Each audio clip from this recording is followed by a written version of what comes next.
पारदर्शक कामे नाही झाल्यास धरणे आंदोलन करणार. मुख्य कार्यकारी अधिकारी, उपजिल्हाधिकारी व गटविकास अधिकारी यांना निवेदन. ग्रामसेवक व उपसरपंच यांच्यावर कर्तव्यात कसूर केल्याबद्दलची कार्यवाही करण्याची केली मागणी. मौ गुडसूर तालुका उदगीर जिल्हा लातूर येथे ग्रामपंचायत पारदर्शक नसल्यामुळे लोकांच्या जीवितास मोठ्या प्रमाणात धोका निर्माण झाला आहे.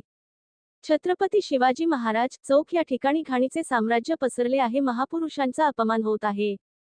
ग्रामपंचायतीचे ग्रामसेवक श्री भरत कांबळे व उपसरपंच श्री बालाजी देमगुंडे मात्र नाकडोळा करत असल्यामुळे नागरिक संतापले आहेत. तात्काळ कामाला सुरुवात नाही झाल्यास व ग्रामसेवक आणि उपसरपंच यांच्यावर कार्यवाही नाही झाल्यास 24 मार्च 2025 रोजी पंचायत समिती उदगीर येथे धरणे आंदोलन करणार असा इशारा सामाजिक कार्यकर्ते किरण विठ्ठलराव सूर्यवंशी व धनाजी बापूराव सूर्यवंशी यांनी उपजिल्हाधिकारी व गटविकास अधिकारी यांना निवेदनाद्वारे दिला आहे व उपजिल्हाधिकारी मा. श्री. शिंदे साहेब यांनी लवकर कार्यवाही होईल असे आश्वासित केले आहे.